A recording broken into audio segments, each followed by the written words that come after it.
സമ്മതിക്കാൻ പറ്റില്ല. കാരണം എൻ്റെ ഇൻട്രസ്റ്റ് എനിക്ക് എങ്ങനെ പേഴ്സ്യൂ ചെയ്യാൻ അവർ വളരെ ഹെൽപ്ഫുൾ ആയിട്ടുള്ള കുറേ ടിപ്സ് തന്നു. പിന്നെ എങ്ങനെ ഇൻഫർമേഷൻ കളക്ട് ചെയ്യുന്നതിനെ കുറിച്ചൊക്കെ വളരെ നല്ല ക്ലാസ്സസ് ഉണ്ടായിരുന്നു. എല്ലാ ക്ലാസ്സസും ഒന്നും എനിക്ക് അത്ര യൂസ്ഫുൾ ആയില്ല എൻ്റെ ഏജ് ഗ്രൂപ്പ് വെച്ച് നോക്കുമ്പോൾ. പക്ഷെ എന്നാൽ പോലും ഒരു ജനറൽ എക്സ്പീരിയൻസ് വളരെ നല്ലതായിരുന്നു. ഫസ്റ്റ് ടൈമാണ് ഇങ്ങനെ ഒരു ഇവൻറ്റിൽ ഞാൻ പങ്കെടുക്കുന്നത്. മാധ്യമത്തിൻ്റെ വലിയൊരു പ്രോഗ്രാമിന് മുന്നേ പങ്കെടുക്കാൻ പറ്റിയിട്ടില്ല. So first of all hats off. ഇത്രയും നല്ലൊരു പരിപാടി നടത്തിയതിന് മാധ്യമത്തിന് വലിയ ഹാറ്റ്സ് ഓഫ്. പിന്നെ എനിക്ക് 2 ആങ്കേഴ്സ്, ഞാൻ സ്വയം ഒരു ആങ്കറായിട്ട് ഇങ്ങനെ സ്റ്റേജ് കലോത്സവത്തൊക്കെ പോകുന്നതാണ്. അപ്പം നിങ്ങൾ രണ്ടുപേരും ആങ്കറിങ്ങിൽ നിന്നും കുറേ ടിപ്സ് ഇമ്പ്രൂവ് ചെയ്യാൻ പറ്റും. Thank you so much. Anyways ഇവിടുത്തെ ക്രൗഡ് ഞാൻ ഇതേപോലെ തന്നെ ഞാൻ ആങ്കർ ചെയ്യുമ്പം ക്രൗഡ് ഒരു എഫക്റ്റീവ് അല്ലാത്ത രീതിയിൽ തോന്നുമ്പോൾ എനിക്കൊരു സങ്കടം വരും. അപ്പോൾ അതുകൊണ്ട് തന്നെ നിങ്ങളിവിടെ സംസാരിക്കുന്നത് ഞാൻ ഇന്ന് കൈ അടിച്ചുകൊണ്ടിരിക്കുകയാണ്. നിങ്ങളുടെ ഒരു വിഷമം മനസ്സിലായി. അതുകൊണ്ട് തന്നെ എനിക്ക് ക്രൗഡിനോട് പറയാനുള്ളത്, നിങ്ങൾ ഇച്ചിരി കൂടി സപ്പോർട്ടീവ് ആവണം. ഇവർ കുറേ നേരം കൈയടിക്കും എന്ന് പറയുമ്പോൾ കൈ അടിച്ചില്ലെങ്കിൽ ഇവിടെ നിൽക്കുന്ന ഞങ്ങൾക്ക് ഒരു ചെറിയൊരു ഇത് വരും. നമ്മൾ പറയുന്ന അത്ര നല്ല നമ്മുടെ മനസ്സ് വായിച്ചെടുത്ത മാതിരിയുണ്ട് കുട്ടി പറയുന്നത്. വിഷമം മനസ്സിലാക്കി thank you to everyone for listening. ഇനിയും ഇൻഷാല്ലാ അടുത്ത വർഷം ഇങ്ങനെ ഒരു പ്രോഗ്രാം നടക്കട്ടെ. അതാകുമ്പോൾ എനിക്കും കൂടുതൽ യൂസ്ഫുൾ ആവും. ഇനി വരാൻ പോകുന്നവർക്കും കൂടുതൽ യൂസ്ഫുൾ ആവാൻ കഴിയും. ഏത് ക്ലാസ്സിലാണ് പഠിക്കുന്നത്? ഞാൻ 9th കഴിഞ്ഞു. Okay. So all the best everyone here. കുറേ പേര് നീറ്റ് എക്സാം ഒക്കെ എഴുതാൻ പോകുന്നവരുണ്ടാവും. എല്ലാത്തിനും all the best. Thank you very much.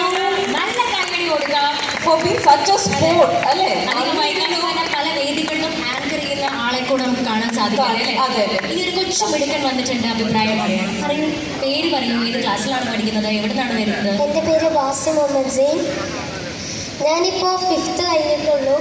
ഇനി 6th കുറേ കാലമായി ഞാൻ 1 തൊട്ടേ മാധ്യമം പത്രം വായിക്കുമ്പോൾ ഈ എഡ്യൂക്കഫിൻ്റെ ഇത് കാണാൻ സാധിക്കും. പല വർഷങ്ങളിലും ലാസ്റ്റത്ത് ഈ എഡ്യൂക്കഫിൻ്റെ ഈ ഒരു പരസ്യം ഞാൻ പത്രത്തിൽ കാണാറുണ്ട്. എൻ്റെ ക്ലാസ്സിലുള്ള അല്ല, 10+2 കഴിഞ്ഞവർക്കുള്ളതാണ്. പക്ഷെ ഞാൻ എന്നാലും വരും. കഴിഞ്ഞ വർഷം വന്നേ പറ്റിയില്ല, അതിന് മുന്നത്തിനൊന്നും പറ്റിയില്ല. ഇപ്പം ഈ വർഷം വീട്ടിൽ നിന്ന് കച്ചറുണ്ടാക്കിയിട്ട് ഉപ്പാനെ വിളിച്ച് പോകുന്നതാണ്. അപ്പോൾ 10ാം ക്ലാസ് കഴിഞ്ഞവർക്കും +2 കഴിഞ്ഞവർക്കൊന്നും മാത്രമല്ല മാധ്യമം എഡ്യൂക്കഫെ അല്ലേ? ഒരു 6ാം ക്ലാസ് തന്നെ വേണമെങ്കിൽ 5ാം ക്ലാസ് തൊട്ടുള്ളവർക്കും പങ്കെടുക്കാൻ പറ്റിയൊരു അടിപൊളി പരിപാടിയാണ് അല്ലേ എഡ്യൂക്കഫെ?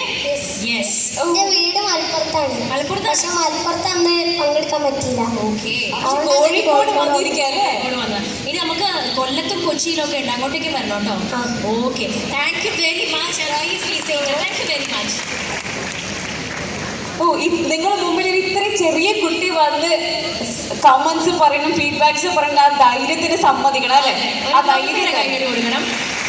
എന്തായാലും ഇനി ആരെങ്കിലും പറയാൻ, അവരിൽ നിന്ന് ഇൻസ്പയർ ചെയ്തിട്ട് ഈ വേദിയിൽ വന്ന് അഭിപ്രായം പറയാൻ ആഗ്രഹിക്കുന്ന ആരെങ്കിലും? ആ 6ാം ക്ലാസ്സുകാരൻ വന്ന് പറഞ്ഞ സ്ഥിതിക്ക് നിങ്ങൾക്ക് ആർക്കും വന്ന് പറയാം. ആ കുട്ടീൻ്റെ കോൺഫിഡൻസ് ലെവൽ നോക്ക് അല്ലേ. സ്റ്റേജ് ഫിയറോ നിങ്ങൾ ആരെങ്കിലും ആ കുട്ടീനെ പറ്റിയിട്ട് എന്ത് പറയുന്നോ ഒന്നും ആലോചിക്കാതെ കുട്ടി കയറി വന്ന് പറഞ്ഞു അല്ലേ. സോ എന്തായാലും ഞാൻ നേരത്തെ പറഞ്ഞല്ലോ, സക്സസ് ചാറ്റിൽ പങ്കെടുക്കേണ്ടിയിരുന്ന ഒരാൾ നമ്മൾ അല്പം വൈകിയാണെങ്കിൽ ഇവിടെ എത്തിയിട്ടുണ്ട്. നമുക്ക് അടുത്ത സെഷൻ കഴിഞ്ഞിട്ട് അവരെ വേദിയിലേക്ക് ഇൻവൈറ്റ് ചെയ്യാം. എന്തായാലും moving on to the next session at Madhyamam Educafe 2024 brought you by Rails, powered by Egan. നമ്മുടെ അടുത്ത സെഷൻ മൈൻഡ് ഹാക്കിംഗ് സെഷൻ ആണ്.